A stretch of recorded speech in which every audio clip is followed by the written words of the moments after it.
आज की इस वीडियो में हम BA 4th semester Hindi language अर्वांचीन हिंदी काव्य भाग 1 का यहाँ पर हम क्वेश्चन पेपर देखने वाले हैं, जो कि मोस्ट इम्पोर्टेंट क्वेश्चन पेपर होने वाला है। एंड आपका जो एग्जाम है वो 70 मार्क का होने वाला है। वीडियो के इन में हम 10 मार्क के क्वेश्चन देखेंगे, तो वीडियो को इन तक जरूर देखिएगा। 10 मार्क का यहाँ पर क्वेश्चन पूछे जाएंगे, जो कि इम्पोर्टेंट क्वेश्चन रहेंगे। तो ये सारे क्वेश्चन को आप एक बार अच्छे से करके चले जाइएगा। ये सारे क्वेश्चन आपके एग्जाम में भी आने के चांसेस हैं।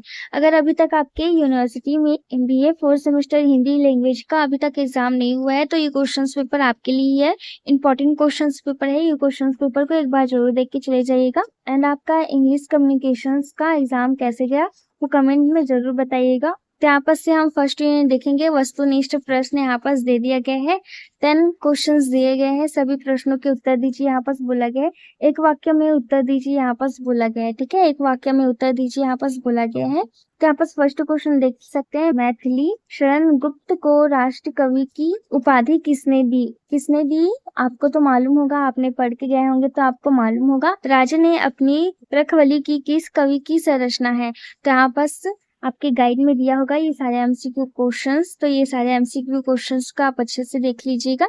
इसके बाद यहाँ पर देखिए, कवि ने मजदूर युवती को पत्थर तोड़ते हुए किस शहर के पथ पर देखा था? तोड़ती पत्थर कविता में से ये जो थर्ड क्वेश्चन दिया गया है ना, वो लिया गया है। तो ये क्वेश्चंस के आंसर आपकी गाइड में आपको मिल जाएगा। अगर आपने ये सारे कविता रचना ये सब को पढ़ के गए होंगे तो आपको अच्छे से मालूम होगा। इसके बाद नेक्स्ट यहाँ पर देखिए, पंत जी किस काव्य धारा के कवि हैं? किस काव्य धारा के कवि हैं यहाँ पर बोला गया है, तो इसका आंसर आपको देना होगा। एंड आप परसों के अलावा किसी और यूनिवर्सिटी के स्टूडेंट होंगे तो आप में एमसीक्यू क्वेश्चंस पूछे जाते हैं। अगर इस प्रकार से पूछे जाते हैं तो ये सारे क्वेश्चंस की तैयारी कीजिएगा। अगर आप में ऑब्जेक्टिव टाइप क्वेश्चंस पूछे जाते हैं तो वो क्वेश्चन आप अपने गाइड से देख के जरूर चले जाइएगा, यहाँ से भी देख सकते हैं। ठीक है, ये भी जो क्वेश्चन है वो इम्पोर्टेंट है। इसके बाद सेकंड देखिए, महादेवी जी को आलोचकों ने क्या उपाधि दी है? क्या उपाधि दी है तो आपके बुक में होगा। इसके बाद यहाँ पर सारे एमसीक्यू क्वेश्चंस यहाँ पर देख सकते हैं। 10वां एमसीक्यू देखिए, सुभद्रा कुमारी चौहान का जन्म कहाँ हुआ था? यहाँ पर ऐसे सारे क्वेश्चंस पूछे गए हैं जो आपके बुक से ही लिया गया है। तो ये सारे एमसीक्यू क्वेश्चंस एक वाक्य में उत्तर दिया गया है। ये सारे क्वेश्चंस को अच्छे से करके चले जाइएगा, इंपॉर्टेंट है। यही क्वेश्चंस आपके भी एग्जाम में आने के चांसेस 100% रहते हैं। तो ये सारे क्वेश्चंस को एक बार जरूर करके चले जाइएगा। इसके बाद लघुत्तरी प्रश्न यहाँ पर देखिए, 4 प्रश्न दिए रहेंगे 5 मार्क के, टोटल 20 मार्क का यहाँ पर होगा। तो यहाँ पर देखिए क्या दिया गया है, सप्रसंग व्याख्यान कीजिए, सभी प्रश्न हल करना अनिवार्य है यहाँ पर बोला गया है। तो यहाँ पर क्या दिया गया है, सप्रसंग व्याख्यान दिया गया है। ठीक है, तो यहाँ पर दिया गया है। तो यहाँ पर फर्स्ट देखिए क्या दिया गया है, विद्या कला कौशल में सबका अटल अनुराग हो, उद्योग का उन्माद हो, आलस्य अग का त्याग हो, सुख और दुख में एक सा सब भाइयों का भाग हो, अंतकरण में गुंजता राष्ट्रीयता का राग हो, यहाँ पर बोला गया है। तो इसका आपको सप्रसंग व्याख्यान करना है। ठीक है, तो यहाँ पर आप लिख लीजिएगा अच्छे से। इसका अर्थ आपको पढ़ के जाना है। आपके एग्जाम में जितना भी आपका जो कविता रहता है वो सारे का आप पढ़ के चले जाइएगा, उसको समझ के चले जाइएगा। पढ़ी मतलब आप उसको बस एक बार समझ के चले जाइएगा कि क्या बोला गया है, कौन से पंक्ति में इसका क्या अर्थ होता है, ये सबको पढ़ के चले जाइएगा। फिर आपके एग्जाम में लिखने के लिए इजी होगा। इसके बाद यहाँ पर भारत माता का यहाँ पर सेकंड देख सकते हैं, भारत माता ग्राम वसीनी खेतों में फैल है श्यामल धूल भरा मैला सा आंचल, गंगा यमुना में आंसू जल मिट्टी की प्रतिमा उदासीनी।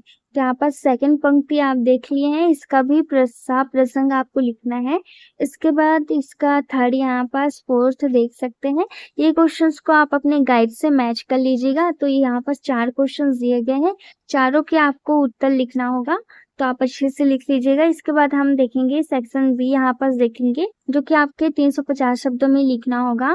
कौन सा क्वेश्चन रहेगा, लॉन्ग टाइप क्वेश्चन रहेगा। चारों यूनिट से आपके 2-2 क्वेश्चन रहेंगे, उसमें से एक ही क्वेश्चन को आपको बनाना होगा। तो यहाँ पर फर्स्ट क्वेश्चन देखिए, मैथिली शरण गुप्ता की काव्यगत विशेषताओं पर प्रकाश डालिए, यहाँ पर बोला गया है। ठीक है, मोस्ट इंपॉर्टेंट है, तो क्वेश्चन को करके चले जाइएगा। इसके अथवा में देखिए क्या दिया है, निराला वैविध्यशाली कवि है, इस पर प्रकाश डालिए, यहाँ पर बोला गया है। इसके बाद यहाँ पर देखिए सेकंड यूनिट से क्या क्वेश्चन दिया गया है, सुमित्रा नंदन पंत प्रकृति के कुसुमार कवि है। इस कथन की विवेचना कीजिए। यहाँ पर बोला गया ये भी इंपॉर्टेंट क्वेश्चन है, ये भी आ सकते हैं आपकी यूनिवर्सिटी में। तो यहाँ पर फर्स्ट यूनिट से क्वेश्चन देख लिए हैं।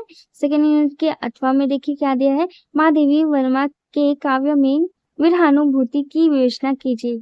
तो महादेवी वर्मा से क्वेश्चन आते हैं आपके एग्जाम में, ये क्वेश्चंस को करके चले जाइएगा, इंपॉर्टेंट है आपके एग्जाम के लिए।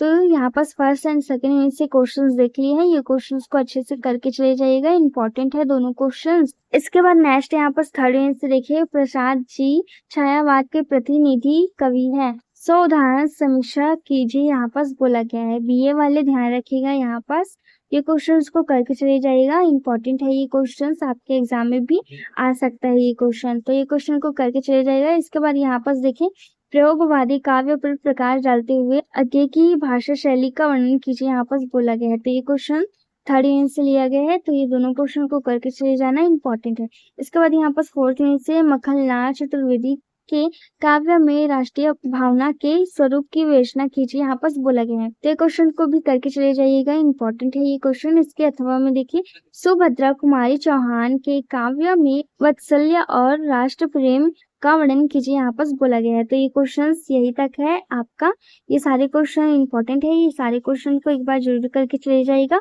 मोस्ट इंपॉर्टेंट है। ये सारे क्वेश्चन आपके भी एग्जाम में आने के चांसेस 100% है, तो यहाँ से आप सारे क्वेश्चंस की तैयारी अच्छे से कीजिएगा।